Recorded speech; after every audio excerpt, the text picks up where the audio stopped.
Hi, Saab.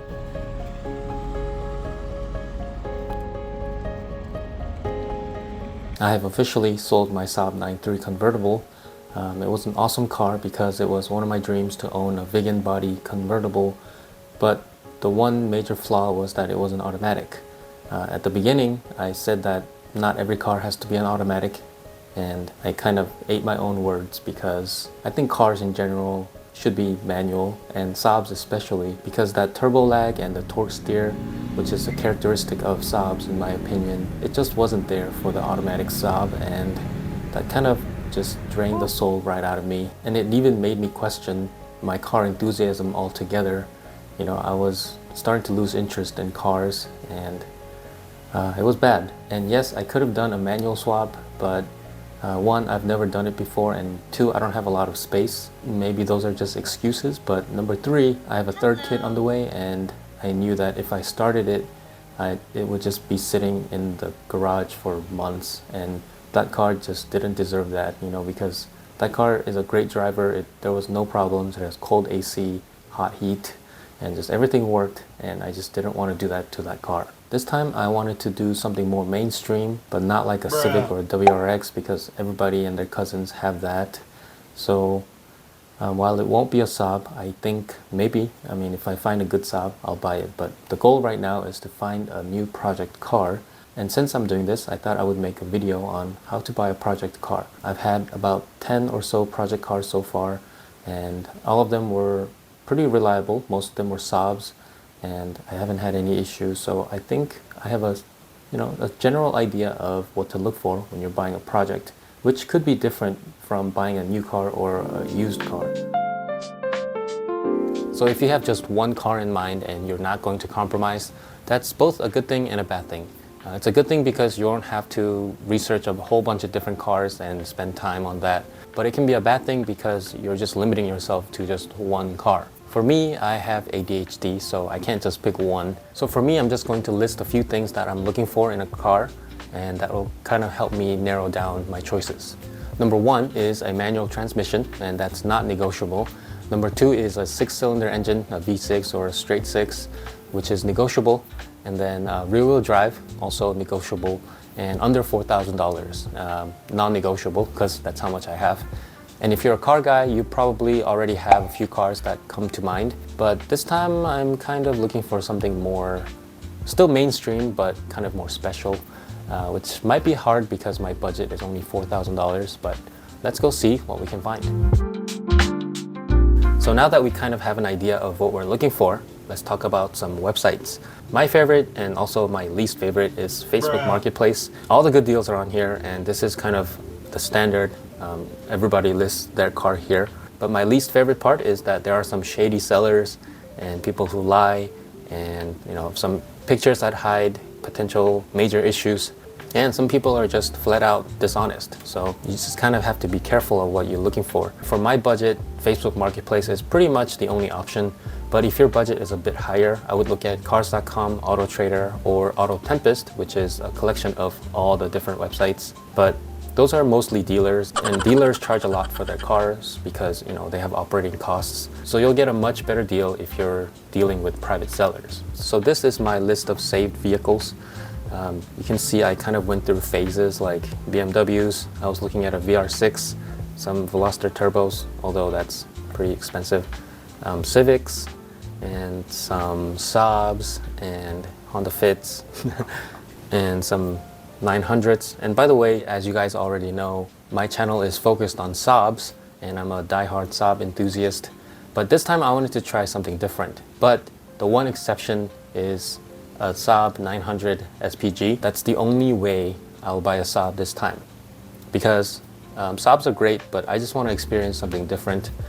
But nothing's set in stone, because when you're looking for cars, you just never know what you might find. So even if you have a car that you really, really want, always have an open mind, because a car that's beyond your imagination might show up. Who knows? But going back to Marketplace, let me show you a few tips on how to use Facebook Marketplace so that you don't waste your time. Number one is when you're looking at vehicles, there's a bunch of these filters like price, year, make and model, mileage, transmission type. These filters, I never use them because it's only accurate if the seller lists them accurately. So if I filter out all the automatic cars by clicking manual, and if the seller mistakenly lists their manual car as an automatic, then that car is not going to show up here. And there are a lot of people on Facebook who do that. That's just how people are, including myself. You know, people make mistakes. So I don't use any filters. I just go through all of these cars and just make sure that they are what they say they are. For example, Kia Niro, there's no way that that's a manual. See, listed as a manual transmission, but see, it's not, well, these are stock pictures.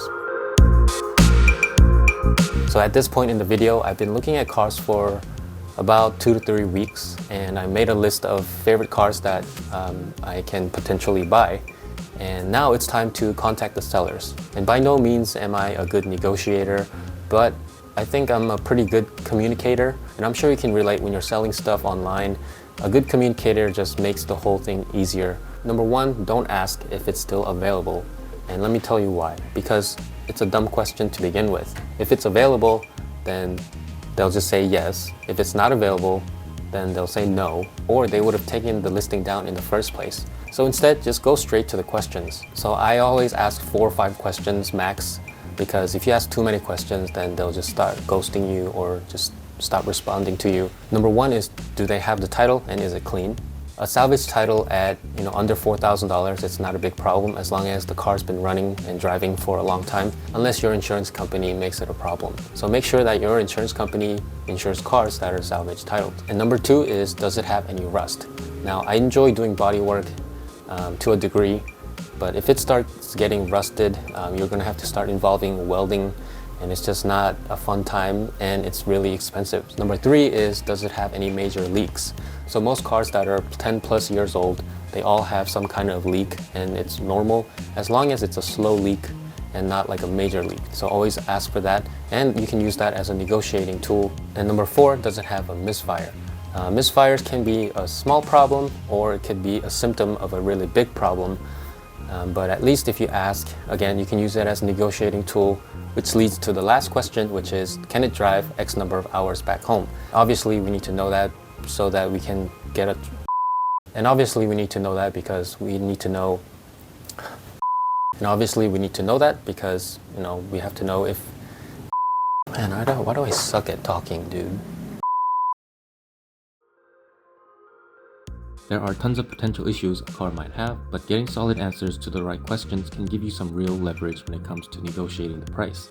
Keep in mind, some sellers won't talk numbers until you show up in person, so it's smart to ask that up front. Once everything checks out online, it's go time. Head over and channel your inner car inspector, look over every inch, every detail, and don't be shy about asking all the questions you need.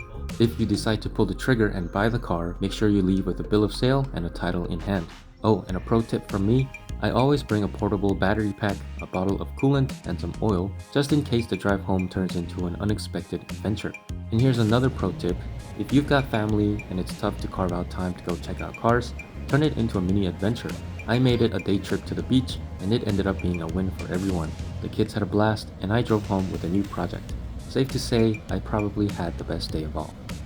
So now I'm back home, and I got the project car right behind that garage door. I don't want to show it off just yet because I want to get familiar with the car so I can do a proper introduction.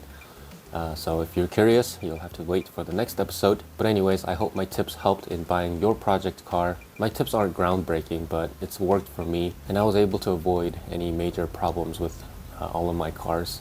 So I guess that says something. Anyways, if you made it this far, thanks for listening to my monotonous narration.